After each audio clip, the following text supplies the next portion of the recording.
মৰমৰ ছাত্ৰ ছাত্ৰীসকল, আজিৰ ক্লাছত আমি আলোচনা কৰিম যে 1.1ৰ কুৱেশ্যন নম্বৰ 5ৰ পৰা, কাৰণ আগৰ ভিডিঅ'ত আমি 1ৰ পৰা 4লৈকে আলোচনা কৰিছিলোঁ। যিসকলে আগৰ ক্লাছৰ ভিডিঅ' চোৱা নাই তেওঁলোকে প্ৰথমত আগৰ ক্লাছৰ ভিডিঅ' চাই তাৰপিছতহে এইটো ভিডিঅ' চাবা, ঠিক আছে?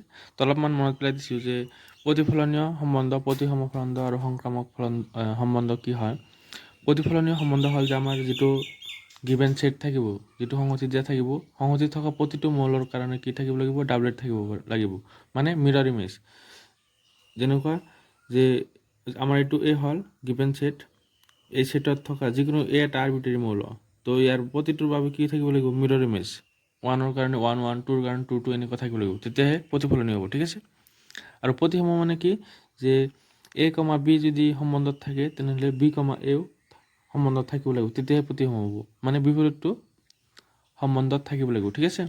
আৰু সংক্ৰামক মানে কি, যে এ কমা বি যদি আৰত থাকে আৰু বি কমা চি যদি আৰত থাকে তেনেহ'লে বি বি কেঞ্চেল যায়, কি থাকিব, এ চি যদি আৰত থাকে তেনেহ'লে সেইটো হ'ব সংক্ৰামক, ঠিক আছে? আগৰ ক্লাছত ভালকৈ আলোচনা কৰিছোঁৱে, আজি কেৱল জাষ্ট মনত পেলাই দিলোঁ। এতিয়া আমি কুৱেশ্যন নম্বৰ 5 আলোচনা কৰিম, চাবা। তো কুৱেশ্যন নম্বৰ 5ত দি আছে যে আৰত সংজ্ঞাবদ্ধ সম্বন্ধ R N A comma B such that A less than equal to B cube প্ৰতিফলনীয় প্ৰতিসম সংক্ৰামক হয়নে নহয় পৰীক্ষা কৰা। তো এটা আমাক পৰীক্ষা কৰিব গৈছে, ঠিক আছে? যেতিয়া স্কোৱাৰ বা কিউব থাকে তেতিয়া আমি কি লওঁ, ভগ্নাংশবিলাক লওঁ উদাহৰণ হিচাপে, ঠিক আছে? তো এতিয়া চাবা কি হয়, প্ৰতিফলনৰ ক্ষেত্ৰতহে ইয়াত যদি কিউব বা স্কোৱাৰ থাকে, প্ৰতিফলনৰ ক্ষেত্ৰত আমি কি ল'ম, ভগ্নাংশবিলাক ল'ম উদাহৰণ, ঠিক আছে? বাকীবোৰৰ ক্ষেত্ৰত এনে গোটা সংখ্যাই ল'ম, ঠিক আছে? চাবা 5 নম্বৰটো।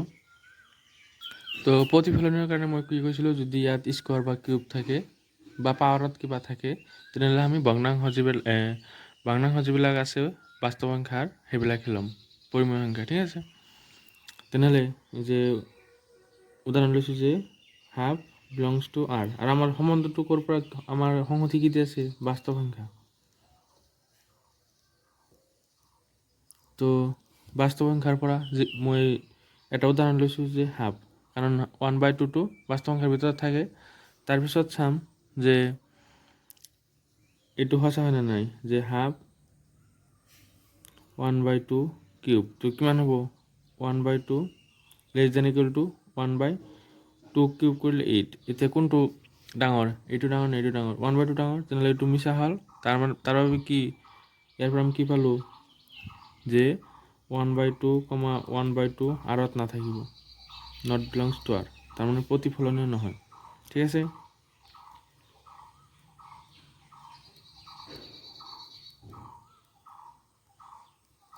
এতিয়া যদি সঁচা হলাক হয় তেনেহ'লে 1/2, 1/2 আৰত থাকিল হয়, ঠিক আছে?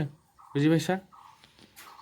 তো প্ৰতিফলনীয় হ'বলৈ হ'লে মিৰৰ ইমেজ থাকিব লাগে, হয় নে নহয়? কিন্তু ইয়াত আমি নাপালোঁ। আকৌ 2 নম্বৰত প্ৰতিসমৰ কাৰণে চাবা,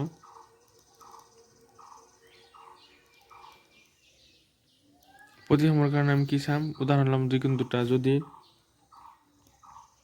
ধৰা 1,3 বিলংছ টু আৰ, ঠিক আছে? 1,3 বিলংছ টু আৰ, তেনেহ'লে এই কণ্ডিশ্যন মতে কি হ'ব, 1 less than equal to 3 cube, তেনেহ'লে 1 less than equal to 3 cube মানে 27, এইটো সঁচা হ'ল। এতিয়া 3,1ৰ কাৰণে সঁচা যদি হয় তেনেহ'লে আমি কি ক'ম, প্ৰতিসম হ'ব।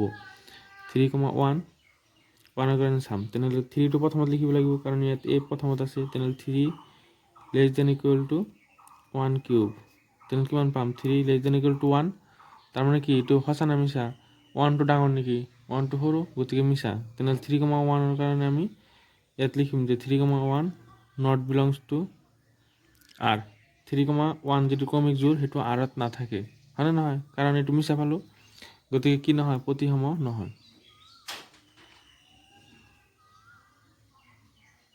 নিশ্চয় বুজি পাইছা? আকৌ সংক্ৰামকৰ কাৰণে চাবা,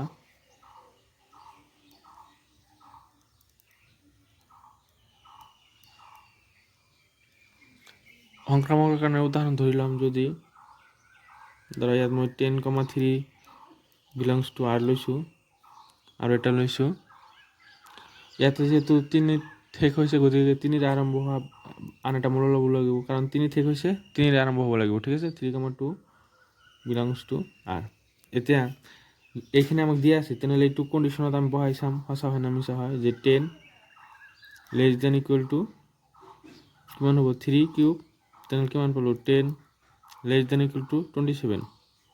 ঠিক আছে, এইটো সঁচা। আকৌ 3,2 কাৰণে চাম, 3 less than equal to 2 cube, 3 less than equal to 8।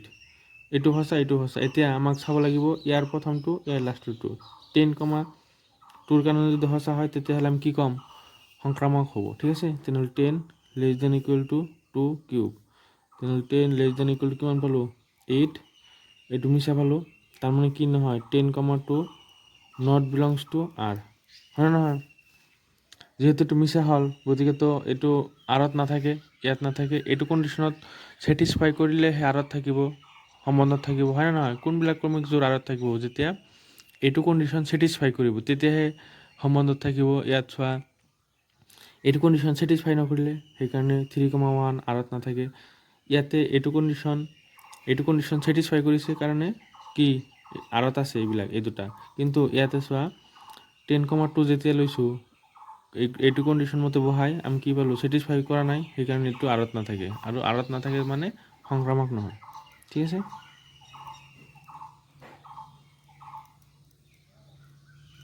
বুজি পাইছা নিশ্চয়? এতিয়া 6 নম্বৰ কুৱেশ্যন চাবা। তো 6 নম্বৰ কুৱেশ্যন দিয়া আছে কি, এটা সংগতি দিয়া আছে আৰু আৰেকটা দিয়া আছে সম্বন্ধ যে 1,2 2,1 প্ৰতিসম কিন্তু প্ৰতিফলনীয় আৰু সংক্ৰামক নহয়, এটা আমাক দেখাব লাগে। ঠিক আছে, প্ৰথমত প্ৰতিফলনীয়ৰ কাৰণে চাবা যে প্ৰতিফলনীয়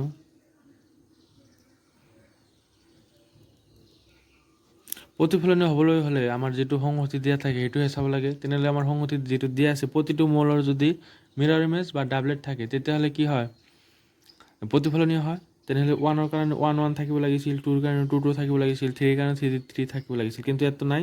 তো ইয়াত লিখিম যে 1 1 not belongs to R, 1,1 not belongs to R, গতিকে আৰ প্ৰতিফলনীয় নহয়। ঠিক আছে, আৰ প্ৰতিফলনীয় নহয়। তাৰপিছত প্ৰতিসমৰ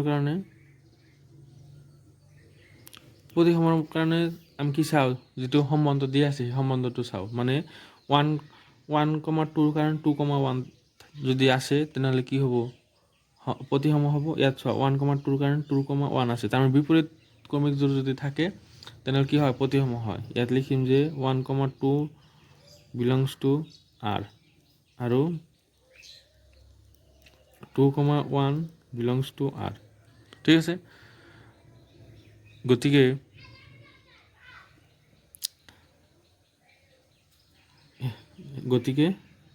প্ৰতিসম হ'ব।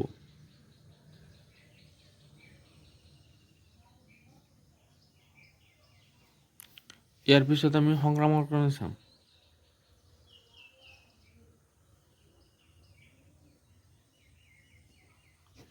সংক্ৰামকৰ কাৰণে কি চাব লাগে, যে ইয়াত চোৱা সংক্ৰামকৰ কাৰণে যে এ কমা বি আৰু বি কমা চিৰ কাৰণে এ চি থাকিব লাগে। ইয়াত চোৱা 2ৰে শেষ হৈছে, 2ৰে আৰম্ভ হৈছে, তেনেহ'লে 2 2 কেঞ্চেল গ'লে 1 আৰু 1 থাকে, কিন্তু ইয়াততো 1 1 নাই, গতিকে এইটো কি নহয়, সংক্ৰামক নহয়। যে ইয়াত লিখিম যে 1,2 বিলংছ টু আৰ আৰু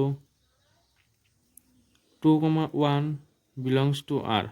এতিয়া 2 2 কেঞ্চেল যায়, 1 1 যদি ইয়াত থাকিল হয় তেতিয়া কি হলাক হয়, সংক্ৰামক হলাক হয়, কিন্তু ইয়াততো নাই। যে কিন্তু 1,1 নট বিলংছ টু আৰ। ঠিক আছে, সেয়ে সংক্ৰামক নহয়।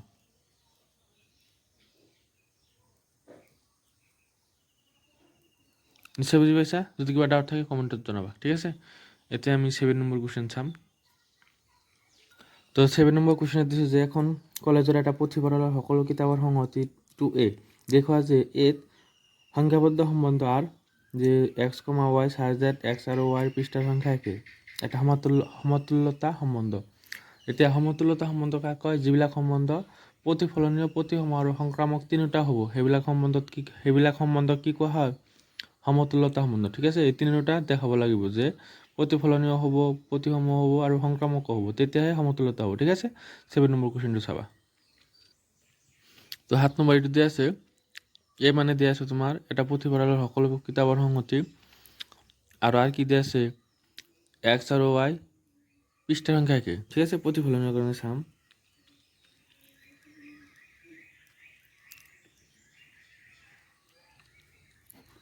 প্ৰতিফলন হোৱাৰ ফাৰ্ষ্টত আমি কি কৰিব লাগে যেটো আমাৰ সংহতি দিয়া থাকে তাৰ পৰা যিকোনো এটা মূল ল'ব লাগে ঠিক আছে তেনেহ'লে ফৰ অল যে x belongs to a তাৰপিছত কি ইয়াত x আৰু y ৰ পৃষ্ঠা সংখ্যা একে তো আমি লিখিব লাগিব যে x আৰু x ৰ পৃষ্ঠাৰ সংখ্যা যদি একে হয় তেতিয়াহ'লে কি হ'ব প্ৰতিফলনীয় হ'ব কিতাপৰ পৃষ্ঠা নিজে নিজৰ সমান হ'ব নে নাই হ'ব নিশ্চয় হ'ব গতিকে আমি কি লিখিব পাৰিম কি যে x আৰু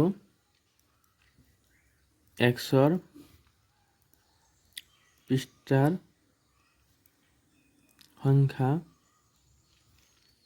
একে ঠিক আছে ইয়াৰ পৰা আমি কি লিখিব পাৰিম যে x, x belongs to r তাৰ মানে কি হ'ব প্ৰতিফলনীয় হ'ব ঠিক আছে তাৰপিছত আমি চাম প্ৰতিসম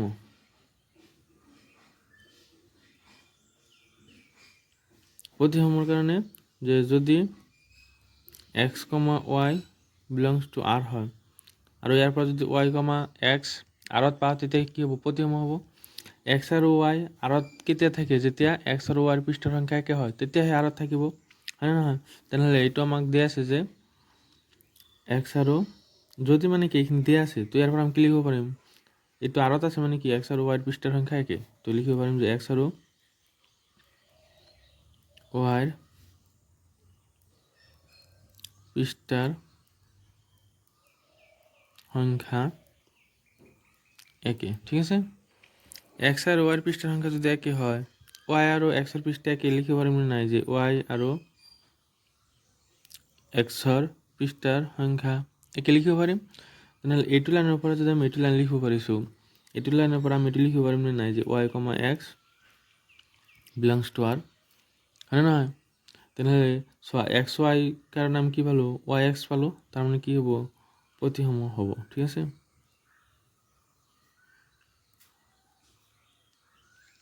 এতিয়া 3 নম্বৰ সংক্ৰামক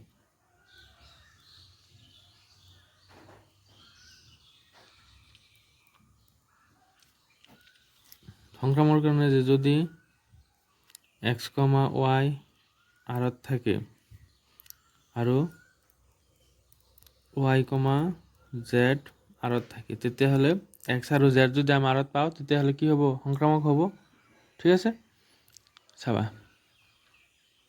তো x, y আৰত আছে মানে কি আমি কি লিখিব পাৰিম ইয়াৰ পৰা কেতিয়া আৰত থাকিব যেতিয়া এইটো কণ্ডিশ্যন ছেটিছফাই কৰিব যে x আৰু y পৃষ্ঠাৰ সংখ্যা একে তো ইয়াৰ পৰা আমি লিখিব পাৰিম যে x আৰু y ৰ পৃষ্ঠাৰ সংখ্যা একে আকৌ ইয়াৰ পৰা আমি কি লিখিব পাৰিম যে y, z আৰত আছে মানে কি y আৰু z ৰ পৃষ্ঠাৰ সংখ্যা একে y আৰু z ৰ পৃষ্ঠাৰ সংখ্যা একে এতিয়া চোৱা x আৰু y পৃষ্ঠাৰ সংখ্যা একে আকৌ y আৰু z ৰ পৃষ্ঠাৰ সংখ্যা একে তেনেহ'লে x আৰু z ৰ পৃষ্ঠাৰ সংখ্যা একে হ'বনে নাই ইয়াৰ পৰা আমি লিখিব পাৰিম যে x আৰু z ৰ পৃষ্ঠাৰ সংখ্যা একে ঠিক আছে তাৰমানে কি হ'ব x আৰু z belongs to r হয় না তাৰমানে সংক্ৰামক হ'ব তেনেহ'লে চোৱা ইয়াৰ পৰা আমি প্ৰতিফলনীয় পালোঁ হয় নহয় প্ৰতিসম হ'ল সংক্ৰামক হ'ল তেনেহ'লে সম্বন্ধটো কি হ'ব এতেকে বা অৰ্থাৎ আর এটা সমতুল্যতা সম্বন্ধ ঠিক আছে সমতুল্যতা সম্বন্ধ নিশ্চয় বুঝি পাইছা এতিয়া আমি এটা চাম যে সমতুল্যতা শ্রেণী কি হয় চাবা যে সমতুল্যতা শ্রেণী কি হয় সমতুল্যতা শ্রেণী ঠিক আছে ইয়াক ধৰি লোৱা যে আমি এৰ সমতুল্যতা শ্ৰেণী বাহিৰ কৰিম তেনেহ'লে ইয়াক যে স্কোয়াৰ ব্ৰ্যাকেটেৰে বুজোৱা হয় ঠিক আছে তো আমাকে একটা সংহতি দিয়ে আছে ধৰা যে 1 2 3 4 আৰু 5 ঠিক আছে। তেনেহ'লে ইয়াৰে কিছুমান উপসংহতি যাক আমি সমতুল্যতা শ্ৰেণী বুলি ক'ম, যে ইয়াৰ উপসংহতি ধৰা ইয়াত ল'লোঁ মই 1 3 5 ঠিক আছে, আৰু ইয়াত ল'লোঁ 2 4। তাৰমানে কি সমতুল্যতা শ্ৰেণী মানে হ'ল যিটো আমাৰ সংহতি দিয়া থাকিব তাৰে কিছুমান ছাবছেট ঠিক আছে। এই ছাবছেটৰ মাজত যিবিলাক মৌল থাকিব এই মৌলবোৰৰ নিজৰ মাজত কিছুমান কমন বৈশিষ্ট্য থাকিব ঠিক আছে। এই মৌলবোৰৰ মাজত কিছুমান কমন বৈশিষ্ট্য থাকিব, কিন্তু ইয়াৰ এইটো উপসংহতি আৰু এইটো উপসংহতিৰ মৌল যিবিলাক থাকিব নিজৰ মাজত কোনো ধৰণৰ মিল নাথাকিব বা কমন বৈশিষ্ট্য নাথাকিব ঠিক আছে। ইয়াত চোৱা কি আছে 1 3 5 এইবিলাক হ'ল যুগ্ম সংখ্যা, এইবিলাক হ'ল যুগ্ম সংখ্যা। ইয়াৰ মৌল আৰু ইয়াৰ মৌলৰ মাজত কিবা কমন বৈশিষ্ট্য আছে নাই, কিন্তু এই যিবিলাক মৌল আছে এইটো উপসংহতিত যিবিলাক মৌল আছে নিজৰ মাজত কিছুমান সাধাৰণ বৈশিষ্ট্য আছে ঠিক আছে। ঠিক তেনেদৰে ইয়াৰ যিবিলাক মৌল আছে নিজৰ মাজত কিছুমান সাধাৰণ বৈশিষ্ট্য আছে, কমন বৈশিষ্ট্য আছে ঠিক আছে। তেনেহ'লে সমতুল্যতা শ্ৰেণী কি কিছুমান সংহতিৰ কিছুমান উপসংহতি যিবিলাক উপসংহতিৰ নিজৰ মাজত থকা মৌলবোৰৰ কমন কিছুমান বৈশিষ্ট্য থাকিব ঠিক আছে। এইটোৱে হ'ল সমতুল্যতা শ্ৰেণী। ইয়াক স্কোৱাৰ ব্ৰেকেটৰ দ্বাৰা বুজোৱা হয়, যে যদি আমাক বাহিৰ কৰিব দিয়ে তেনেহ'লে এ ইকুৱেল টু আমি লিখিম যে এক্স আহিব তোমাৰ এৰ পৰা, এক্সটো ক'ৰ পৰা আহিব যিটো আমাৰ সংহতি থাকে এই সংহতিৰ পৰা ল'ব লাগিব এক্সৰ মান, আৰু এক্স কমা এ থাকিব আৰত ঠিক আছে। যেতিয়া আমি কুৱেশ্যন কৰিম তেতিয়া আৰু ভালকৈ বুজি পাব ঠিক আছে। ইয়াৰ অৰ্থ কি, এতিয়া আমি 8 নম্বৰ কুৱেশ্যন চাম চাবা। তো 8 নম্বৰ কুৱেশ্যনটো চোৱা যে দেখুওৱা যে এ এটা সংহতিত সংঘবদ্ধ সম্বন্ধ আর 1, b such that modulus of a minus b যুগ্ম এটা সমতুল্যতা সম্বন্ধ। দেখুওৱা যে 1 3 5 সকলোবোৰ মৌলৰ প্ৰত্যেক ইটোৰ সিটোৰ লগত যুক্ত, আৰু 2, 4 সকলোবোৰ মৌলৰ প্ৰত্যেকে ইটোৰ লগত সিটো যুক্ত, কিন্তু 1, 3, 5 কোনো মৌলৰ 2, 4 কোনো মৌলৰ লগত যুক্ত নহয় ঠিক আছে। 8 নম্বৰটো চাবা। তো আৰ একটা সম্বন্ধ দিয়া আছে আৰু ইয়াক আমাক সমতুল্যতা সম্বন্ধ দেখাব লাগে ঠিক আছে। তেনেহ'লে সমতুল্যতা দেখাবলৈ হ'লে প্ৰতিসম, প্ৰতিফলনীয় আৰু সংক্ৰামক দেখাব লাগিব। প্ৰথমতে আমি প্ৰতিফলনীয় লৈছোঁ।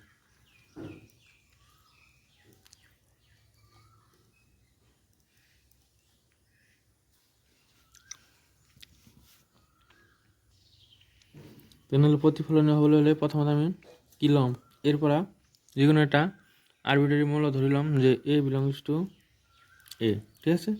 এতিয়া এইটো কণ্ডিশ্যন চাম যে চাবা মডুলাস অফ এ মাইনাছ এ,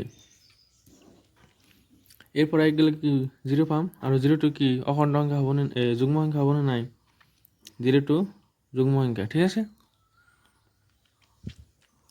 আৰু যুগ্ম সংখ্যা আমি কিৰে বুজাওঁ, যুগ্ম সংখ্যাক টুৱাইছ এনেৰে বুজোৱা হয় ঠিক আছে। তাহলে ইয়াত লিখিব পাৰিম যে টুৱাইছ এন ঠিক আছে, য'ত এন বিলংছ টু কি হ'ব, এনটো এটা অখণ্ড সংখ্যা। তেনেহ'লে ইয়াৰ পৰা আমি কি লিখিব পাৰিম যে A comma A belongs to R, তাৰ মানে প্ৰতিফলনীয় হ'ব ঠিক আছে। প্ৰতিফলনৰ কাৰণে দুটা চেম ল'ব লাগে, কাৰণ এ লৈছোঁ না, তো এ মাইনাছ এ এটা 0 পালোঁ, 0টো কি যুগ্ম সংখ্যা ঠিক আছে।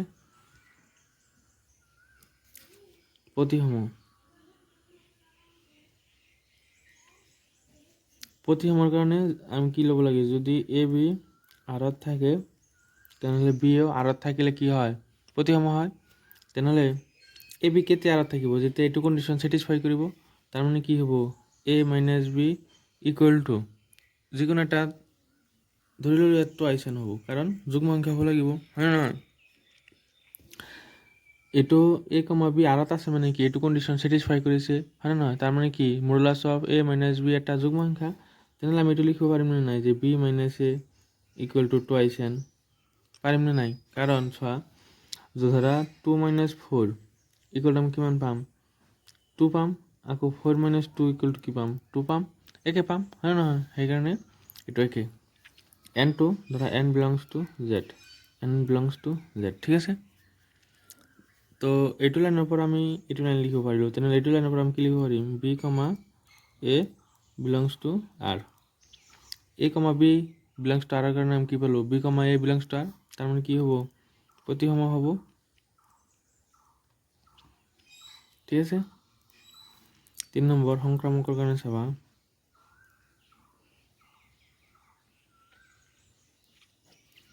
সংক্ৰামকৰ কাৰণে আমি কি ল'ব লাগে যদি এ বি ধৰা আৰত আছে আৰু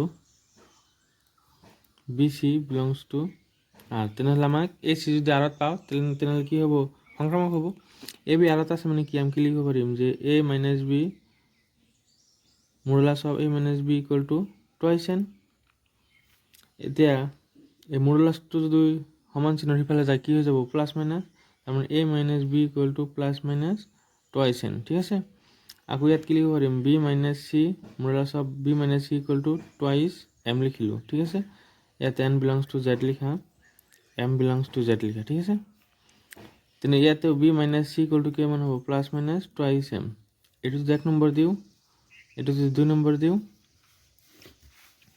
1 + 2 কৰিলে কিমান পাম চোৱা ইয়াত আছে এ মাইনাছ বি ইয়াত আছে plus B minus C equal to plus minus 2 যদি কমন লওঁ ইয়াত কি থাকিব এম প্লাছ এন ঠিক আছে তো বি বি কেঞ্চেল থাকিল কি A minus C equal to plus minus twice K লিখিলোঁ ছাপোজ কে মানে হ'ল যে এম প্লাছ এন ঠিক আছে তো এতিয়া প্লাছ মাইনাছটো যদি ইফালে আহে কি হ'ব মডুলাছ হ'ব হয়নে নহয় তাৰমানে কি হ'ব এ মাইনাছ চি এটা যুগ্ম সংখ্যা হ'ব কাৰণ 2 * কিবা সামথিং আছে হয়নে নহয় তেনেহ'লে ইয়াৰ পৰা আমি কি লিখিব পাৰিম যে A comma C belongs to R কাৰণ চোৱা A comma B belongs to যেতিয়া আৰ হয় তেতিয়া আমি কি লিখোঁ modulus of A minus B তেনেহ'লে ইয়াত আছে modulus of A minus C ইয়াৰ পৰা আমি কি লিখিব পাৰিম A comma C belongs to R তাৰমানে কি হ'ব সংক্ৰামক হ'ব তেনেহ'লে চোৱা প্ৰতিফলনীয় হ'ল প্ৰতিসম হ'ল সংক্ৰামকো হ'ল তাৰমানে কি হ'ব আৰ এটা অৰ্থাৎ আৰ একটা সমতুল্যতা সম্বন্ধ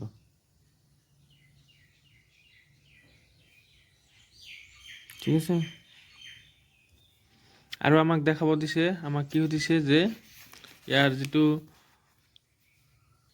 ইয়াতে চোৱা আৰু ইয়াত কোশ্চেন শেষ হোৱা নাই চোৱা কি কৈছে দেখুৱা যে 1,3,5 সকলোৰ মৌল প্ৰত্যেক এইটোৰ লগত যুক্ত মানে 1 3 5 প্ৰত্যেকে নিজৰ নিজৰ লগত যুক্ত আৰু 2,4 প্ৰত্যেকৰ লগত যুক্ত ঠিক আছে আকৌ 1 3 5 আৰু 2 4 ইটোৱে হিটোৰ লগত যুক্ত নহয় এইখিনি দেখাব লাগে ঠিক আছে তো ইয়াত আমি কৰিম চাবা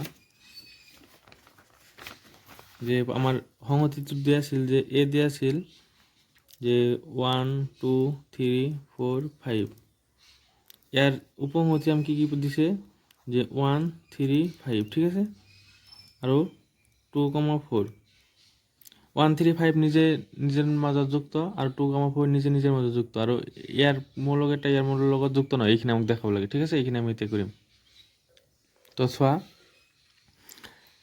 এইকেইটা কি অযুগ্ম সংখ্যা হয় না অযুগ্ম সংখ্যাৰ পৰা অযুগ্ম সংখ্যা বিয়োগ কৰিলে আমি কি পাম যুগ্ম সংখ্যা তাৰ মানে কি হ'ব 1 3 5 ইয়াত চোৱা যে আমি জানো যে অযুগ্ম সংখ্যাৰ পাৰ্থক্য যুগ্ম সংখ্যা হয় তাৰ মানে অযুগ্ম সংখ্যাৰ পৰা 1 ৰ পৰা 3 মাইনাস কৰিলে যুগ্ম সংখ্যা পাম 3 ৰ পৰা 5 মাইনাস কৰিলে যুগ্ম সংখ্যা পাম মানে ইয়াৰ যিকেইটা মূল আছে অযুগ্মৰ পৰা অযুগ্ম গোটেইকেইটা আৰু অযুগ্মৰ পৰা অযুগ্ম সংখ্যা বিয়োগ কৰিলে আমি কি পাম যুগ্ম সংখ্যা পাম তাৰ মানে 1,3,5 ৰ সকলোবোৰ মৌল নিজৰ মাজত যুক্ত আকৌ যুগ্ম সংখ্যাৰ পৰা যেতিয়া আমি যুগ্ম সংখ্যা বিয়োগ কৰিম তেতিয়া আমি কি পাম যুগ্ম সংখ্যা পাম হয় নহয় যুগ্মৰ পৰা যুগ্ম বিয়োগ কৰিলে যুগ্ম সংখ্যা পাম অৰ্থাৎ 2,4 সকলোবোৰ মৌল নিজৰ লগত যুক্ত আকৌ যে যেতিয়া আমি যুগ্ম আৰু অযুগ্ম সংখ্যাৰ পাৰ্থক্য কৰিম মানে বিয়োগ কৰিম অযুগ্মৰ পৰা যেতিয়া যুগ্ম সংখ্যা বিয়োগ কৰিম বা যুগ্মৰ পৰা যেতিয়া অযুগ্ম সংখ্যা বিয়োগ কৰিম তেতিয়া আমি কি পাম অযুগ্ম সংখ্যা পাম তাৰ মানে 1 3 5 আৰু 2,4 ৰ মৌল নিজৰ মাজত যুক্ত নহয় ঠিক আছে এইখিনি লিখি দিব লাগিব যে আকৌ এবাৰ কৈছো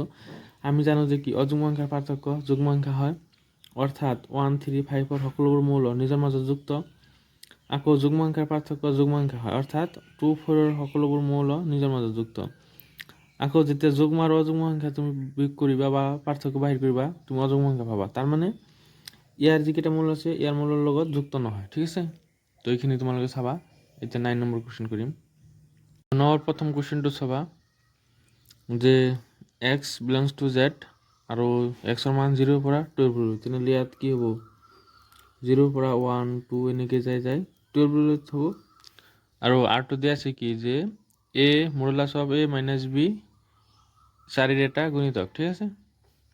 তাহলে প্রথমত আমি প্রতিফলনের কারণে চাম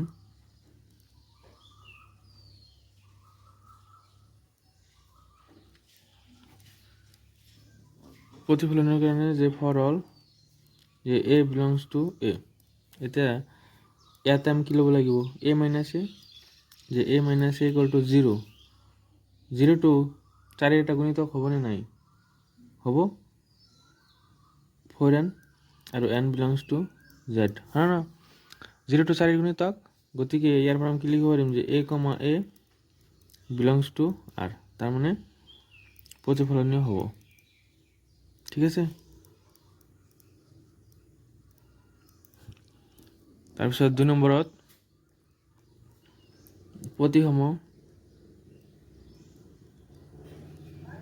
প্ৰতিসমৰ কাৰণে যে যদি a, b belongs to r তেনেহ'লে b, a যদি আৰত পোৱা যায় তাৰ মানে কি হ'ব প্ৰতিসম হ'ব। ইয়াতে চোৱা তেনেহ'লে এইটো যদি আৰত আছে তাৰ মানে আমি কি লিখিব পাৰিম যে a minus b equal to 4n হয়নে নহয় 4 এটা গুণিতক মানে 4n ইয়াক আমি কি লিখিব পাৰিম b মাইনাস a লিখিব পাৰিম নে নাই তো 4n n belongs to z তো ইয়াৰ পৰা আমি কি লিখিব পাৰিম যে b, a belongs two r ঠিক আছে। তাৰ মানে কি হ'ব প্ৰতিসম হ'ব। এতিয়া সংক্ৰামৰ কাৰণে চাবা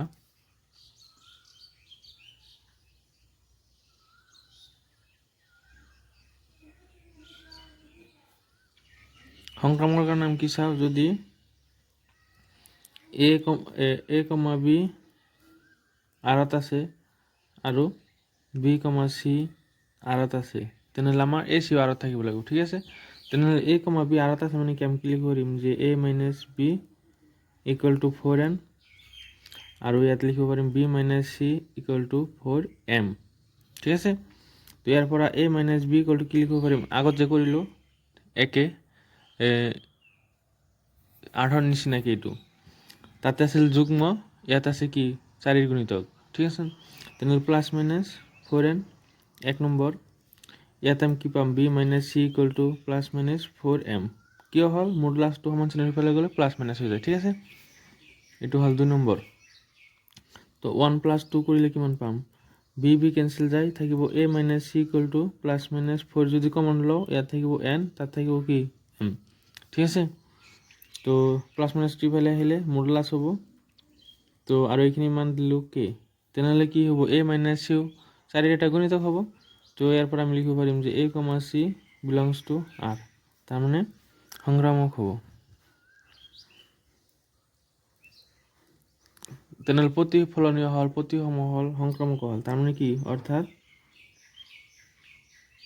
আৰ এটা সমতুল্যতা সম্বন্ধ ঠিক আছে।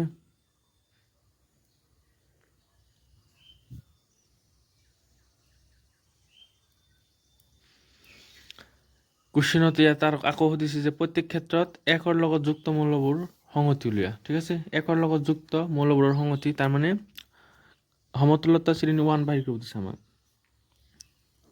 এইটো বাহিৰ কৰিব দিছে সমতুল্যতা শ্ৰেণী 1 ঠিক আছে। তেনেহ'লে এটা আমি কেনেকৈ বাহিৰ কৰিম যে আমাৰ ফৰ্মুলা কি আছিল যে 1 বাহিৰ কৰিব দিছে এৰ ক্ষেত্ৰত যে এক্সটো আহে সংগতিৰ পৰা আৰু x, a আৰত থাকে ঠিক আছে। এটা আছিল ফৰ্মুলা তো এইটো ফৰ্মুলা দিয়ে আমি এতিয়া বাহিৰ কৰিম সমতুল্যতা শ্ৰেণী 1 ঠিক আছে। তেনেহ'লে চাবা যে 1 ইকুৱেল টু কি হ'ব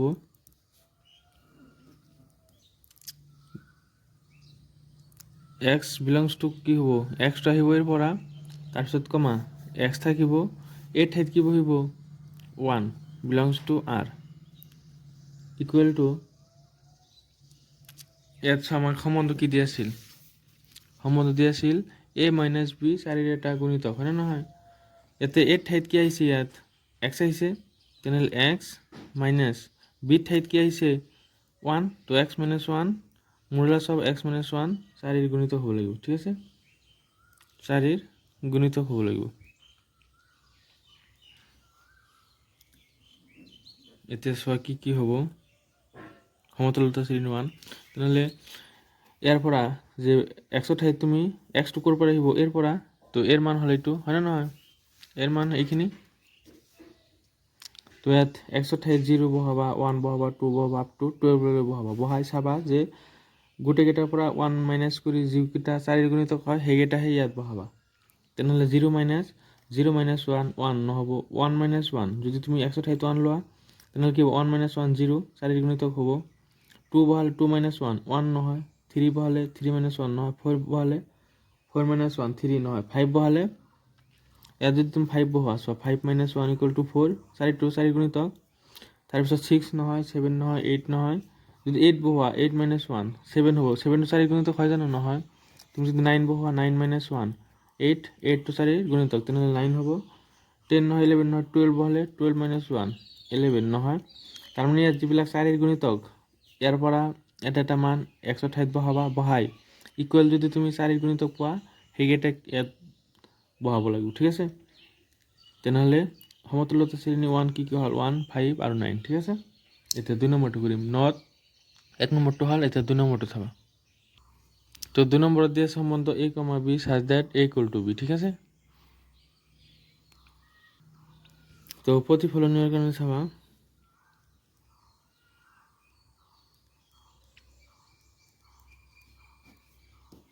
for all a belongs to সংহতি যিটো দিয়া আছে সেইটোৰ পৰা ল'ব লাগিব, আৰু ইয়াতে সংহতি কি দিয়া আছিল a equal to যে 0ৰ পৰা 12লৈকে, ঠিক আছে। তেনেহ'লে চোৱা আমাৰ কণ্ডিশ্যনটো কি দিয়া আছে যে a equal to b, তেনেহ'লে প্ৰতিটো সংখ্যাই নিজে নিজৰ সমান হয়নে নহয়, ইয়াৰ পৰা আমি কি লিখিব পাৰিম যে a belongs to r, ঠিক আছে। তাৰমানে প্ৰতিসম হ'ব, প্ৰতিফলনীয় হ'ব,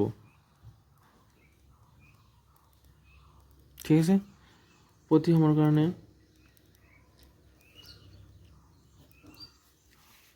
যে যদি a, b belongs to r হয় তেনেহ'লে কি পাব লাগিব b, a, b কেতিয়া r থাকিব যেতিয়া a equal to b, তাৰমানে ইয়াৰ পৰা আমি কি লিখিব পাৰিম a equal to b মানে কি লিখিব পাৰিম b equal to a লিখিব পাৰিম নে নাই, যদি 2 equal to 3 হয় 3 equal to 2 হ'ব নে নাই, নিশ্চয় হ'ব।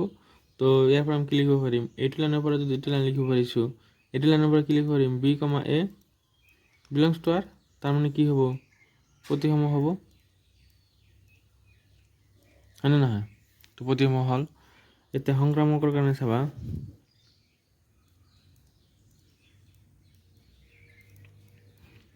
সংক্ৰামকৰ কাৰণে কি হ'ব যে যদি এ বি আৰত থাকে আৰু বি চি আৰত থাকে তেনেহ'লে আমাক দেখাব লাগে যে a, চিও আৰত আছে, ঠিক আছে।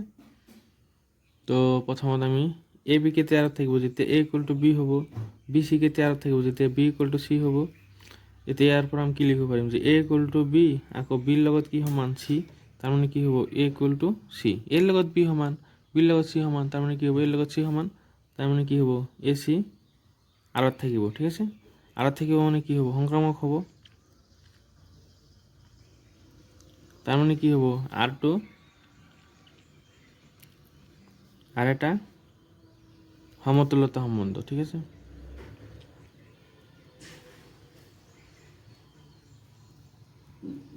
আৰু আমাক সুধিছে 1, সমতুল্যতা শ্ৰেণী 1 সুধিছে, ঠিক আছে। তেনেহ'লে কি হ'ব যে x belongs to a আৰু x, 1 belongs to r, ঠিক আছে। তেনেহ'লে ইকুৱেল টু কি লিখিম, ইয়াতে চোৱা যে a equal to b, তাৰমানে x equal to 1 হ'ব লাগিব হয়নে নহয়, x equal to 1 হ'ব লাগিব, তেতিয়াহে তোমাৰ এই ইয়াত বহিব। তেনেহ'লে x equal to 1 কেতিয়া হ'ব যেতিয়া xৰ মান 1 হ'ব, তেতিয়াহে xৰ মান 1 হ'লে 1 হ'ব, বাকী ক্ষেত্ৰত তাৰ 1 হ'ব নোৱাৰে। তেনেহ'লে সমতুল্যতা শ্ৰেণী 1 কি হ'ব কেৱল এটাই থাকিব যিটো 1, ঠিক আছে। তেনেহ'লে 9 নম্বৰ কমপ্লিট। এতিয়া 10 নম্বৰ চাবা।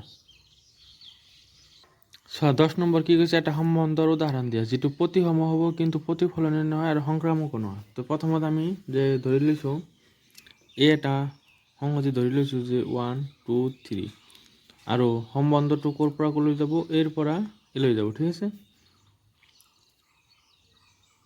তেনেহ'লে প্ৰথমত কি কৈছে, প্ৰতিসম হ'ব কিন্তু প্ৰতিফলনীয় আৰু সংক্ৰামক নহয়। তেনেহ'লে প্ৰতিসম হ'বৰ কাৰণে আমাক কি লাগে, যে প্ৰতিসম হোৱাৰ কাৰণে এ বি যদি আৰত থাকে তেনেহ'লে বি কমা এ আৰত থাকিব লাগে, ঠিক আছে।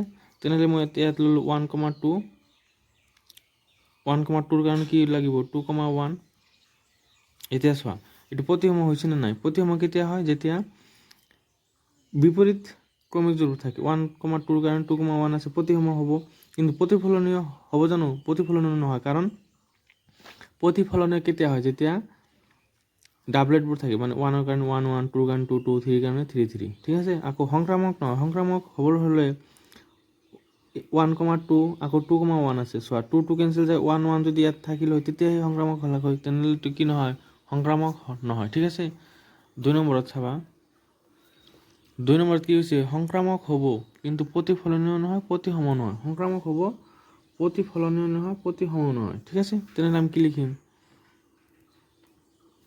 যে ধৰা 1,2 ল'লোঁ আৰু 3,4 লৈছোঁ, ঠিক আছে। এতিয়া এইটো কি কৈছে, সংক্ৰামক হ'ব কেৱল, প্ৰতিফলনীয় নহয়, প্ৰতিসম নহয়। সংক্ৰামক হৈছে নাই, যেতিয়া ধৰা এ কমা বি যদি আৰত থাকে আৰু বি কমা চি যদি আৰত নাথাকে। ইয়াতে দেখা যোৱা নাই, চোৱা এ কমা বি যদি আৰত থাকে আৰু বি কমা চি যদি আৰত নাথাকে, তেতিয়াহ'লে এ চিৰ প্ৰয়োজন নাই, এ চিৰ প্ৰয়োজন নাই, হয়নে নহয়। তেনেহ'লে চোৱা ইয়াত 1,2 2ৰে শেষ হোৱা ক্ৰমিক জোৰ আছে নেকি, নাই। আকৌ 3,4 আছে, 4ৰে শেষ হোৱা ক্ৰমিক জোৰ নাই। তাৰমানে এইটো কি হ'ব, সংক্ৰামক হ'ব কিন্তু প্ৰতিফলনীয় নহয়, কাৰণ 1ৰ ডাবলেট নাই, 2ৰ ডাবলেট নাই, 3ৰ ডাবলেট নাই। আকৌ প্ৰতিসম নহয়, প্ৰতিসম মানে কি 1,2 2,1 থাকিব লাগিব, 2,1 তো নাই, তেনেহ'লে এইটো কি নহয়, প্ৰতিসম নহয়, ঠিক আছে। 3 নম্বৰত কৈছে প্ৰতিফলনীয় হ'ব, প্ৰতিসম হ'ব কিন্তু সংক্ৰামক নহয়। তেনেহ'লে প্ৰতিফলনীয়ৰ কাৰণে চাবা, প্ৰতিফলনীয় হ'বলৈ হ'লে ইয়াত যিবিলাক মূল আছে প্ৰতিটোৰে মিৰৰ ইমেজ থাকিব লাগিব। তাৰমানে 1 1 থাকিব লাগিব, 2 2 থাকিব লাগিব, আকৌ 3 3 থাকিব লাগিব, ঠিক আছে। আকৌ প্ৰতিসমৰ মানে 1,2ৰ কাৰণে 2,1 থাকিব লাগিব, ঠিক আছে। এতিয়া চোৱা এইটো কি হ'ল, এই তিনিটা আছে মানে প্ৰতিফলনীয় হ'ল। 1,2 2,1 বিপৰীতটো আছে, তাৰমানে কি হ'ল, প্ৰতিফলনীয় প্ৰতিসম হ'ল কিন্তু সংক্ৰামক হ'ব জানো, চাওঁ সংক্ৰামক হয় নে নাই। 2 2 কেঞ্চেল কৰিলে 1 1, এইটোতো সংক্ৰামক হৈ গ'ল, কিন্তু আমাক কৈছে যে সংক্ৰামক যাতে নহয়। তেনেহ'লে আৰু বেলেগ এটা উদাহৰণ দিওঁ, যে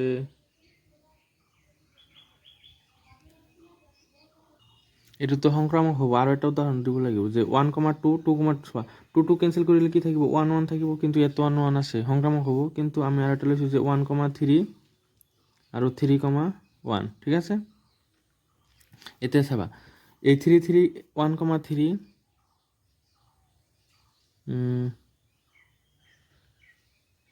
ইয়াত চাবা 2,1 বিলংছ টু R, 2,1 আকৌ 1,3 1,3 বিলংছ টু R, 2,1 আছে, 1,3 আছে। কিন্তু তেনেহ'লে আমাক কি থাকিব লাগিছিল, 1 1 কেঞ্চেল যে 2,3 থাকিব লাগিছিল, 2,3 নট বিলংছ টু R, ঠিক আছে। চোৱা এই 2,1 আছে, 1,3 আছে, 1 1 কেঞ্চেল যে থাকিব কি 2 3, 2 3 তো ইয়াত নাই, তাৰমানে কি নহয়, এইটো প্ৰতিফলনীয় হ'ব, প্ৰতিফলনীয় হয়, প্ৰতিসম হ'ব। প্ৰতিসম কি হ'ব, যে 1,2ৰ কাৰণে 2,1 আছে, 1,3ৰ কাৰণে 3,1 আছে, কিন্তু সংক্ৰামক নহয়, সংক্ৰামক নহয়। কিয় নহয়, যে 2,1 আছে, 1,3 আছে, কিন্তু 2 3 নাই, ঠিক আছে। 4 নম্বৰত কি কৈছে চোৱা, প্ৰতিফলনীয় হ'ব, সংক্ৰামক হ'ব কিন্তু প্ৰতিসম নহয়, প্ৰতিফলনীয় হ'ব, সংক্ৰামক হ'ব, ঠিক আছে। তেনেহ'লে 4 নম্বৰত চাবা, প্ৰতিফলনীয় হ'ব লাগিব। প্ৰতিফলনীয় হ'বলৈ হ'লে ইয়াৰ প্ৰতিটো মৌলৰ ডাবলেট থাকিব লাগিব, মানে 1 1 2 2 আৰু 3 3, ঠিক আছে। এতিয়া আৰু কি কৈছে, যে প্ৰতিফলনীয় আৰু সংক্ৰামক হ'ব কিন্তু প্ৰতিসম নহয়, সংক্ৰামক হ'ব লাগিব। তাৰমানে ইয়াতে ধৰা যে মই 2 3 দিলোঁ, ঠিক আছে। এতিয়া চোৱা এইখিনিৰ কাৰণে কি হ'ল, প্ৰতিফলনীয় হ'ল 2 3, ইয়াতে চোৱা যে ইয়াত এই দুটা যে ইয়াত টুৰে শেষ হৈছে টুৰে আৰম্ভ হৈছে টু কেঞ্চেল কৰিলে কি থাকিব লাগিব 2 আৰু 3 2 3 তো আছেই হয়নে নহয় তেনেহ'লে এইটো কি হ'ব সংক্ৰামক হ'ব কিন্তু প্ৰতিসম নহয় কাৰণ 3 2 কাৰণে 2 3 কাৰণে ইয়াতে চোৱা 2 3 কাৰণে 3 2 নাই সেইকাৰণে কি নহয় প্ৰতিসম নহয় ঠিক আছে 5 নম্বৰটো চাবা 5 নম্বৰ কৈছে প্ৰতিসম আৰু সংক্ৰামক কিন্তু প্ৰতিফলন নহয় প্ৰতিসম হ'ব 1 2 কাৰণে 2 1 আৰু 1 1 2 2 ঠিক আছে এইটো এটা উদাহৰণ এইটো কি হ'ব প্ৰতিসম যে 1 2 কাৰণে 2 1 আছে 1 1 আৰু 2 2 কাৰণে তো এইবিলাক থাকেই প্ৰতিসম হয় সংক্ৰামক হ'ব কি চাবা ইয়াতটো শেষ হৈছে 2 আৰম্ভ হৈছে 2 কেঞ্চেল কৰিলে থাকিব কি 1 1 তেনেহ'লে 1 1 তো আছেই সেইকাৰণে কি হ'ব সংক্ৰামক কিন্তু প্ৰতিফলন নহয় কাৰণ 1 1 2 2 আছে কিন্তু 3 3 তো নাই 3 3 যদি থাকিল হয় তেনেহ'লে প্ৰতিফলনীয় হলাক হয় ঠিক আছে নিশ্চয় বুজি পাইছা 10 নম্বৰ এতিয়া 11 নম্বৰ চাবা তো কুৱেশ্যন নম্বৰ 11 চোৱা দেখুওৱা যে এখন সমতলত থকা বিন্দুবোৰৰ সংহতি এই সংজ্ঞাবদ্ধ সম্বন্ধৰ P comma Q such that মূল বিন্দুৰ পৰা পি বিন্দুৰ দূৰত্ব ইকুৱেল টু মূল বিন্দুৰ পৰা কিউ বিন্দুৰ দূৰত্ব এটা সমতুল্যতা সম্বন্ধ ঠিক আছে তো এটা আমাক সমতুল্যতা সম্বন্ধ দেখাব লাগে চাবা 11 কৰিম এতিয়া তো চাবা আমাৰ 11ত দিয়া আছে যে সংহতিটো দিয়া আছে কি এই সমতলত থকা সকলো বিন্দুৰ সংহতি আৰু সম্বন্ধ দিয়া আছে মূল বিন্দুৰ পৰা পিৰ দূৰত্ব যিমান আৰু কিউৰ দূৰত্ব সেই সমান তো সম্বন্ধটো সমতুল্যতা দেখাব লাগে ঠিক আছে তাৰমানে ধৰা এইটো সমতল এইটো হ'ল মূল বিন্দু ও ধৰি লৈছোঁ ইয়াৰ পৰা পি বিন্দু এটা পি দূৰত্ব এটা বিন্দু আছে পি আৰু ইয়াত আছে এটা কিউ মানে ইয়াৰ দূৰত্ব যিমান ইয়াৰ দূৰত্ব সিমান ঠিক আছে এইখিনি আমাক দিয়া আছে তেনেহ'লে যে লেট যে মূল বিন্দু ও ঠিক আছে তেনেহ'লে আমাৰ সম্বন্ধটো কেনেকুৱা হ'ব যে P comma Q such that O P equal to O Q ঠিক আছে এইখিনি হ'ল তো চাবা যে প্ৰতিফলনীয়ৰ কাৰণে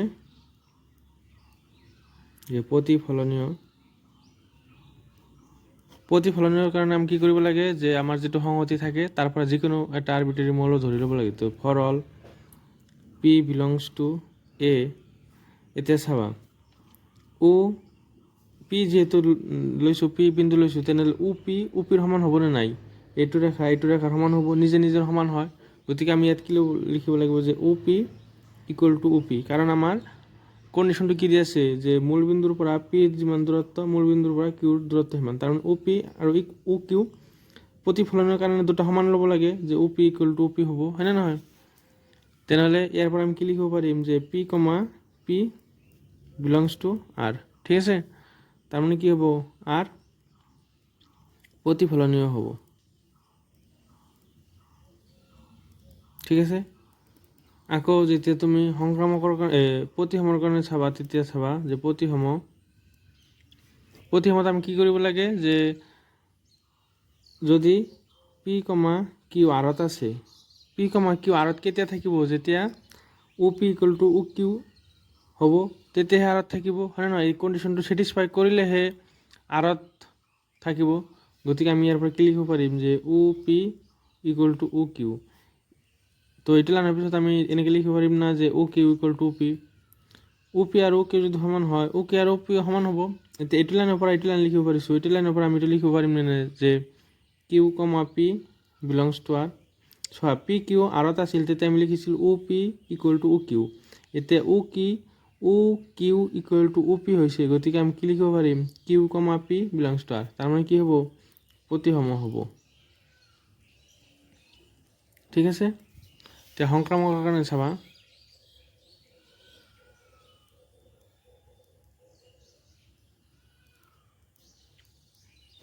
সংক্ৰামকৰ কাৰণে কি দুটা ক্ৰমিক জোৰ ল'ব লাগে যে ধৰা P Q belongs to R আৰু Q S belongs to R তেনেহ'লে পি কিউ আৰত আছে মানে আমি কি লিখিব পাৰিম যে O P equal to O Q আৰু কিউ এছ আৰত আছে মানে কি আমি কি লিখিব পাৰিম O Q equal to O S ঠিক আছে তো এই দুটাৰ পৰা আমি কি লিখিব পাৰিম যে ও পি ও কিউৰ সমান আকৌ ও কিউ কিহৰ সমান ও এছৰ সমান তো ইয়াৰ পৰা আমি কি লিখিব পাৰিম যে O P equal to O S তাৰমানে পি আৰু এছ ক'ত থাকিব আৰত থাকিব ঠিক আছে তাৰমানে কি হ'ব যে সংক্ৰামক হ'ব ঠিক আছে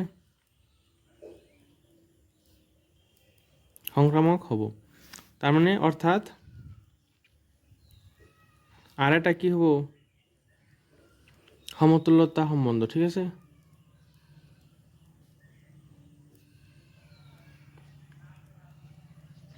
বুজি পাইছা এইবিলাক বেছি বেছি প্ৰেক্টিছ কৰিলেহে মনত থাকিব এতিয়া 12 নম্বৰ কুৱেশ্যনটো চাবা ইয়াতে চোৱা 12 নম্বৰ যে দেখুৱা যে সকলো ত্ৰিভুজৰ সংহতি এত সংজ্ঞাবদ্ধ সম্বন্ধ আর এইটো T1 T2 T1, T2 such that T1 T2 সদৃশ এটা সমতুল্যতা সম্বন্ধ তিনিটা সমকোণী ত্রিভুজ দিয়া আছে আর বাহুকেইটা দিয়া আছে তো ত্রিভুজ তিনিটা কোনকেইটা যুক্ত সেটা আমাক বাহিৰ কৰিব লাগে ঠিক আছে এটা 12 নম্বৰ কৰিম চাবা তো 12 নম্বৰত এইটো দিয়া আছে আমি প্ৰতিফলনীয়ৰ কাৰণে চাম এই প্ৰতিফলনীয়ৰ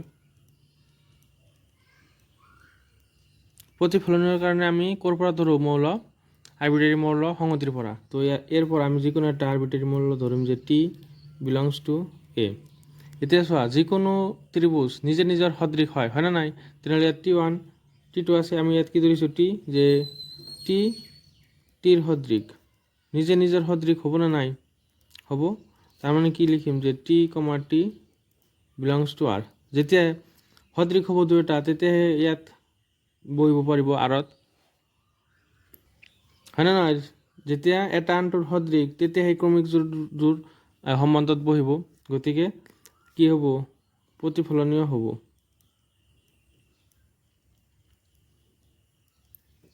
2 নম্বৰ প্ৰতিসমৰ কাৰণে যে এটা ধৰি লম যে T1 T2 belongs to R মানে T1 T2 সদৃশ হ'ব তেতিয়াহে আৰত থাকিব হয় না নহয় তেনেহ'লে ইয়াত লিখিম যে T1 T2 সদৃশ ইয়াৰ পৰা আমি কি লিখিব পাৰিম যে T2 T1 সদৃশ লিখিব পাৰিম নে নাই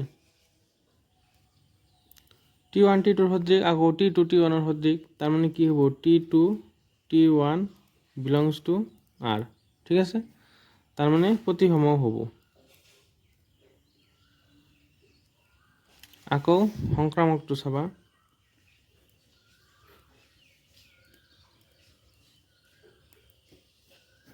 সংক্ৰামকৰ কাৰণে কি কৰিব লাগিব দুটা ক্ৰমিক যোৰ ল'ব লাগিব যে যদি T1 T2 belongs to R আৰু T2, T3 belongs to R আৰত আছে মানে কি এইটোৰ সদৃশ আকৌ এইটোৰ সদৃশ তেতিয়াহে আৰত থাকিব পাৰিব হয় না নহয় তেনেহ'লে T1 T2 সদৃশ আকৌ T2 T3 সদৃশ ইয়াৰ পৰা আমি কি লিখিব পাৰিম যে T1 T2 সদৃশ আকৌ T2 T3 সদৃশ তাৰ মানে T1 T3 সদৃশ হ'ব হয় না নহয় হ'ব না নাই তো T1 সদৃশ যেহেতু তেনেহ'লে আৰত থাকিব আৰু আৰত থাকিব মানে কি সংক্ৰামক হ'ব ঠিক আছে এইবিলাক একদম সহজ বেছি বেছি প্ৰেক্টিছ কৰিবা পাৰিবা ঠিক আছে তাৰ মানে কি হ'ব অৰ্থাৎ আৰ এটা কি হ'ব সমতুল্যতা সম্বন্ধ আৰ এটা সমতুল্যতা সম্বন্ধ ঠিক আছে ইয়াৰ পিছত আমাক সুধিছে যে দিয়া আছে যে T1 বাহুকেইটাৰ মাপ দিয়া আছে ইয়াত চোৱা তাৰপিছত কি সুধিছে যে তিনিটা সমকোণ ত্ৰিভুজ T1 T2 T3 লোৱা হ'ল সমকোণ ত্ৰিভুজ দিয়া আছে তিনিটা আৰু T1ৰ বাহুৰ মাপ 3 4 5 T2ৰ বাহুকেইটা হ'ল এইকেইটা আৰু T3 বাহুকেইটা হ'ল এইকেইটা তো কোনকেইটা যুক্ত কোন তিনিটা ত্রিভুজ যুক্ত হ'ব সেটা আমাক খুঁজিছে ঠিক আছে তেনেহ'লে ইয়াত লিখিম T1 দিয়া আছে 3 4 5 T2 দিয়া আছে 5 12 13 T3 দিয়ে আছে 6 8 10 তো কোনকেইটা যুক্ত সেইটো বাহিৰ কৰাৰ কাৰণে তুমি কি কৰিবা বাহুৰ অনুপাত বাহিৰ কৰিবা যে T1 বাই T2 বাহিৰ কৰিবা T2 বাই T3 বাহিৰ কৰিবা আৰু T1 বাই T3 বাহিৰ কৰিবা যিকেইটা বাহুৰ অনুপাত সমান হ'ব সেইকেইটা কি হ'ব যুক্ত হ'ব ঠিক আছে তোমাৰ এইকেইটা বাহিৰ কৰি চাবা কি হয় মই T1 আৰু T3 বাহিৰ কৰি চাইছোঁ যে T1 হ'ল 3 বাই 6 আৰু এটা আছে 4 বাই 8 আৰু এটা আছে 5 বাই 10 তাৰ মানে কি হ'ব 1 বাই 2 এইটো হ'ব 4 4 মাজত একবাৰ এইটো হ'ব দুইবাৰ 5 5 মাজত একবাৰ 10 মাজত দুইবাৰ তাৰ মানে বাহুৰ অনুপাত সমান হ'ল আৰু সমান হ'ল মানে কি T1 আৰু T3 যুক্ত হ'ব ঠিক আছে এতিকে T1 আৰু T3 যুক্ত এনেকে T1 বাই T2 বাহিৰ কৰিবা আৰু T2 বাই T3 বাহিৰ কৰিবা যদি বাহিৰ কৰি সমান হয় বাহুৰ অনুপাতবিলাক তেনেহ'লে যুক্ত হ'ব আৰু সমান যদি নহয় তেনেহ'লে যুক্ত নহয় ঠিক আছে বুজি পাইছা তো 12 কমপ্লিট 13 নম্বৰ চাবা এইটো হ'ল 13 নম্বৰ দেখুৱা যে সকলো বহুভুজৰ সংহতি সংবদ্ধ এনেকৈ দিয়া আছে P1, P2 such that P1 আৰু P2 ৰ বাহুৰ সংখ্যা একে সমতুল্যতা দেখাব লাগে ঠিক আছে আৰু ইয়াত হৈছে 3, 4, 5 বাহু বিশিষ্ট সমকোণী ত্ৰিভুজ টিৰ লগত যুক্ত এৰ সকলোবোৰ মৌলৰ সংহতিটো কি ঠিক আছে 13 কৰিম চাবা তো 13 নম্বৰত দিয়া আছে যে সংহতিৰ দিয়া আছে সকলো বহুভুজৰ সংহতি আৰু সম্বন্ধ দিয়া আছে P1 আৰু P2 ৰ বাহুৰ সংখ্যা একে বহুভুজ মানে ধৰা বহুত কেইটা বাহুৰে গঠিত কি হ'ব আকৃতি ইয়াত তিনিটা বাহু আছে ইয়াৰ নাম হ'ল ত্ৰিভুজ চাৰিটা বাহু থাকিলে চতুৰ্ভুজ পাঁচটা বাহু থাকিলে কি হয় পঞ্চভুজ এইবিলাক সকলোবোৰ কি বহুভুজ আৰু ইয়াতে সেইবিলাক বহুভুজে বহিব যিবিলাক বাহুৰ সংখ্যা একে বুজি পাইছা P1 আৰু P2 ৰ বাহুৰ সংখ্যা একে বাহুৰ সংখ্যা একে হ'লেহে সেইবিলাক সম্বন্ধত থাকিব তেনেহ'লে প্ৰতিফলনীয়ৰ কাৰণে আমি চাম প্ৰতিফলনীয়ৰ ফাৰ্ষ্ট ষ্টেপ হ'ল যিকোনো এটা মৌল ইয়াৰ পৰা ধৰি ল'লো P belongs to A এতিয়া চাবা যে P আৰু P ৰ বাহুৰ সংখ্যা একে হ'ব হয় না নহয় বাহুৰ সংখ্যা একে তাৰ মানে ত্ৰিভুজৰ আৰু এটা ত্ৰিভুজৰ আৰু আন এটা ত্ৰিভুজৰ বাহুৰ সংখ্যা একে হ'ব না নাই একে হ'ব তো বা চতুৰ্ভুজে যদি লওঁ এইটো এটা চতুৰ্ভুজ এইটো এটা চতুৰ্ভুজ চতুৰ্ভুজৰ বাহুৰ সংখ্যা কি হ'ব একে হ'ব সেইটোৱে কৈছে যে P আৰু P ৰ বাহুৰ সংখ্যা একে সঁচা কথা তাৰ মানে আমি কি লিখিব পাৰিম যে P, P belongs to R তাৰ মানে কি হ'ব প্ৰতিফলনীয় হ'ব ঠিক আছে তাৰপিছত প্ৰতিসমৰ কাৰণে আমি এটা ধৰি ল'ম যে যদি P1 আৰু P2 belongs to কি হয় R হয় এইটো আৰত আছে মানে কি P1 আৰু P2 ৰ বাহুৰ সংখ্যা একে ঠিক আছে তেতিয়াহে আৰত আছে P1 আৰু P2 ৰ বাহুৰ সংখ্যা একে বাহুৰ সংখ্যা একে এতিয়া আমি এইটো লিখিব পাৰিম নে নাই যে P2 আৰু P1 ৰ বাহুৰ সংখ্যা একে লিখিব পাৰিম তো ইয়াৰ পৰা যদি এইটো লিখিব পাৰিছোঁ তেনেহ'লে P2 আৰু P2 ৰ বাহুৰ সংখ্যা একে ইয়াৰ পৰা আমি কি লিখিব পাৰিম P2, P1 belongs to R আৰু belongs to R মানে কি চোৱা P1 আৰু P2 যদি আৰত থাকে তাৰ পৰা আমি কি পাইছোঁ P2 আৰু P1 আৰত আছে তাৰ মানে কি হ'ব প্ৰতিসম হ'ব ঠিক আছে এতিয়া সংক্ৰামক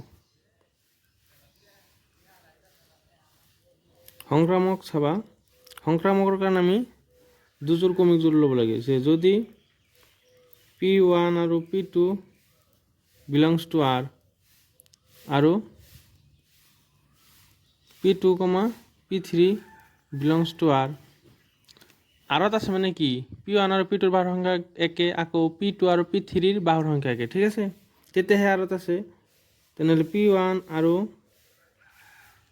P2 ৰ বাহুৰ সংখ্যা একে আকৌ ইয়াৰ পৰা কি লিখিব পাৰিম P2 আৰু P3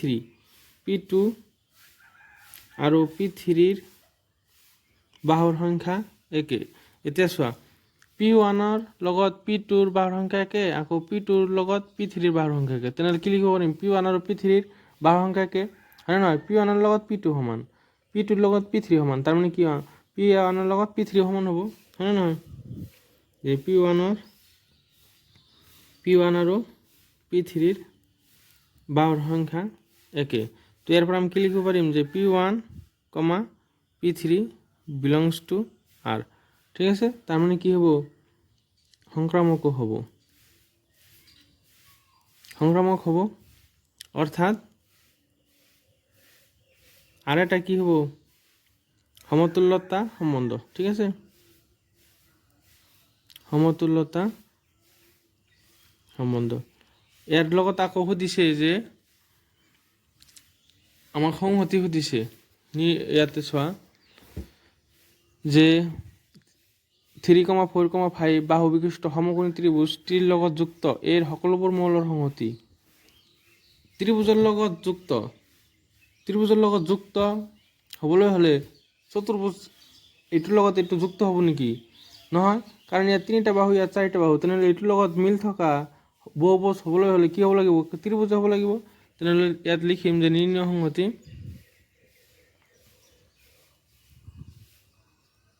নিৰ্ণয় সংহতি কি হ'ব? সকলো ত্ৰিভুজৰ সংহতি, ঠিক আছে? কাৰণ ত্ৰিভুজৰ বাহুৰ সংখ্যাৰ লগত ত্ৰিভুজৰহে মিল থাকিব, বাকী আন বহুভুজ যিবিলাক আছে সেইবিলাকৰ লগততো মিল নাথাকে, হয়নে নহয়? কাৰণ ত্ৰিভুজৰ বাহুৰ সংখ্যা 3টা, তো 3টা বাহু থকা বহুভুজ কি আছে? কেৱল ত্ৰিভুজ আছে, সেইকাৰণে যে সকলো ত্ৰিভুজৰ সংহতি হ'ব ইয়াৰ এনচাৰ, যুক্ত, ঠিক আছে? সকলো ত্ৰিভুজৰ সংহতি। তো 13 কমপ্লিট। এতিয়া 14 নম্বৰটো চাবা।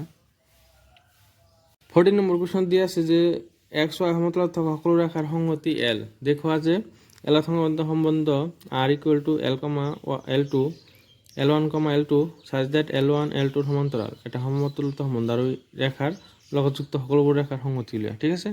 তো এতিয়া আমি 14 কৰিম, চাবা। 14 নম্বৰ দিয়া আছে যে L যে সংহতিটো কি দিয়া আছে? XY সমতলত থকা সকলো ৰেখাৰ সংহতি, ঠিক আছে? আৰু সম্বন্ধটো দিয়া আছে L1, L2 such that L1, L2 সমান্তৰাল। তেনেহ'লে ফাৰ্ষ্টত আমি প্ৰতিফলনীয়ৰ কাৰণে চাম। এই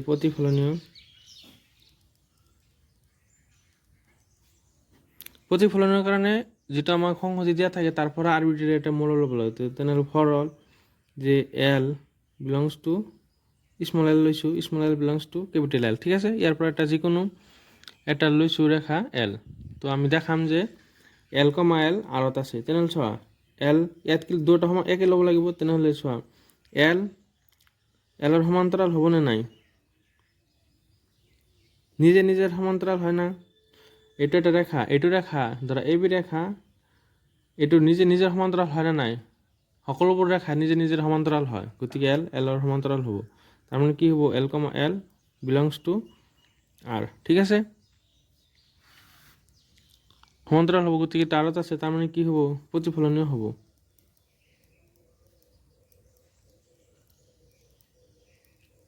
ইয়াৰ পিছত 2 নম্বৰ প্ৰতিসম চোৱা। প্ৰতিসমৰ কাৰণে কি হয়? প্ৰতিসম যে যদি L1, L2 belongs two R হয়, L1, L2 আৰত তেতিয়াহে থাকিব যেতিয়া এই দুটা সমান্তৰাল, বুজি পাইছা না? তো এই দুটা আমি ধৰি লৈছোঁ যে L1, L2 সমান্তৰাল। দেখাম যে L2 আৰু L1 সমান্তৰাল, ঠিক আছে? তো চোৱা L1 সমান্তৰাল L2, আমি এইটো লিখিব পাৰিম নে নাই যে L2 সমান্তৰাল L1? ধৰা এইটো এটা ৰেখা AB আৰু এইটো এটা ৰেখা CD। তেনেহ'লে AB প্যাৰালেল CD, আকৌ CD প্যাৰালেল AB লিখিব পাৰিম নে নাই? একে কথা। তেনেহ'লে ইয়াত L1, L2 সমান্তৰাল, তো ইয়াৰ পৰা আমি কি লিখিব পাৰিম? L2, L1 সমান্তৰাল, ঠিক আছে? তাৰমানে কি হ'ব? L2, L1 belongs two R, ঠিক আছে? তাৰমানে কি হ'ব? প্ৰতিসম হ'ব। ইয়াৰ পিছত আমি সংক্ৰামকৰ কাৰণে চাম।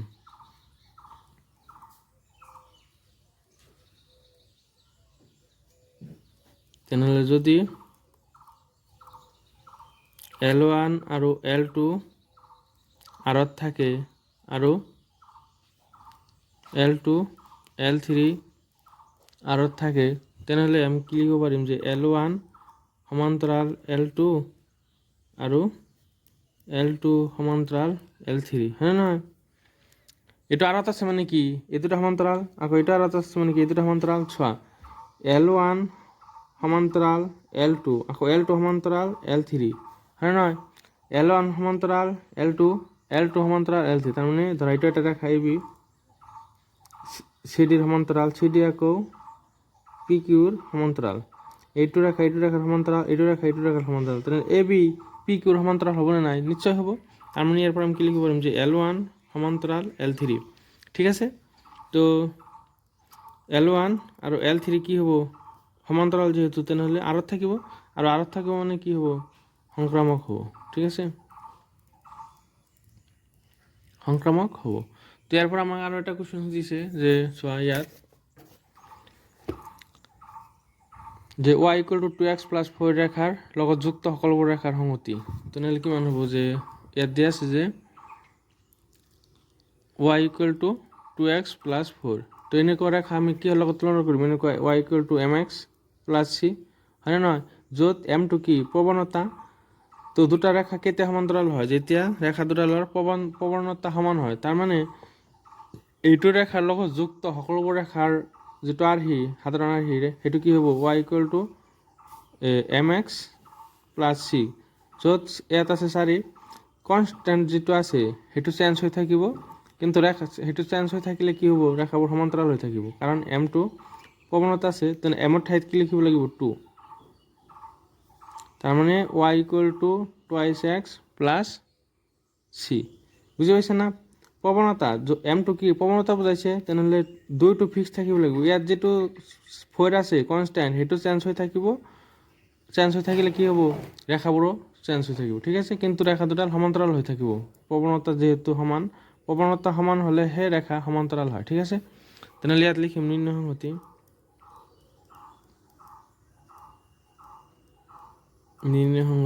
কিমান হ'ব? যে y = 2x + c আৰ্হিৰ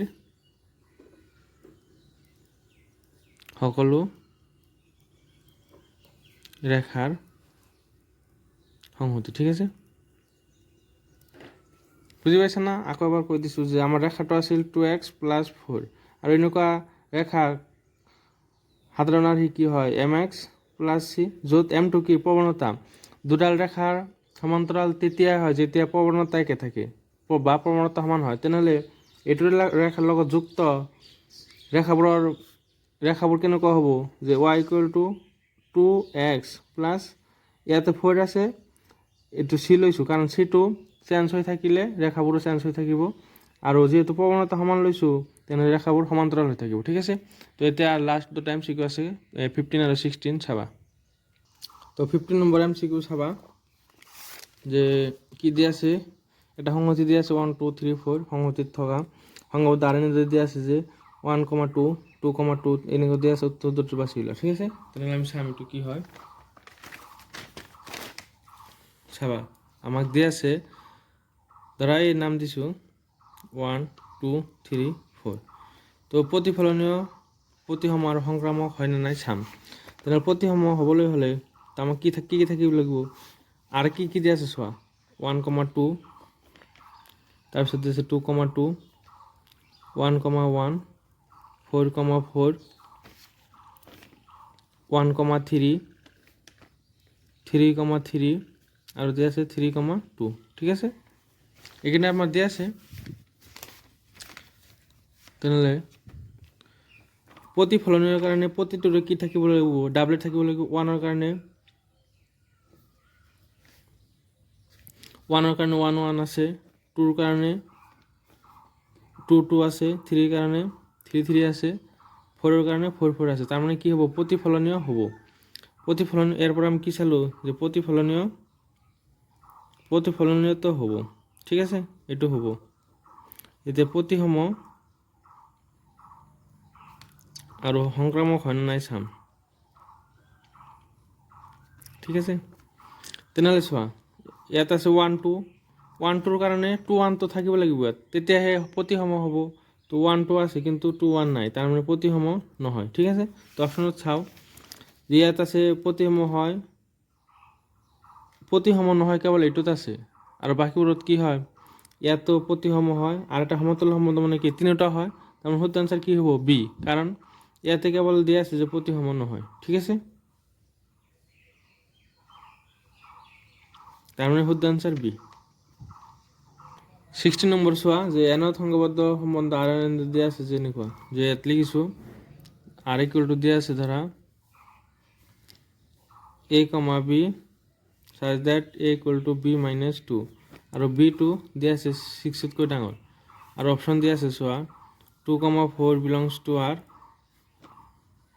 এইটো capital A 3, 8 belongs to r d c দিয়া আছে 6, 8 belongs to r আৰু d দিয়া আছে 8, 7 belongs to r ঠিক আছে তো এইকেইটা চাবা এতিয়া প্ৰথম কথা ইয়াত b2 6তকৈ ডাঙৰ হ'ব লাগিব ইয়াত আছে b ৰ মান 4 এটো তো হ'ব নোৱাৰে কাৰণ 6তকৈ সৰু এতিয়া এই তিনিটাৰ মাজত কোনটো হ'ব চাবা ইয়াত দিয়া আছে a equal to b minus 2 এতিয়া চাবা ইয়াত বহাম এর মান আছে 3 equal to 8 minus 2 তো এই মান কি মান পালো 6 not equal to এইটো নহয় এতিয়া এইটো চাম 6 equal to 8 minus 2 6 equal to কিমান 6 তার মানে শুদ্ধ আনসার কি হ'ব এইটো ঠিক আছে এইটো কৰি চাও যে কি হয় যে 8 equal to 7 minus 2 তো 8 equal to কিমান হল 5 not equal to 5 ঠিক আছে তার মানে শুদ্ধ আনসার সি তো মৰমৰ ছাত্ৰ-ছাত্ৰীসকল সম্বন্ধ আৰু ফলনৰ প্ৰথম যেটো অনুশীলনী 1.1 কমপ্লিট হল তোমালোকে ভিডিও যদি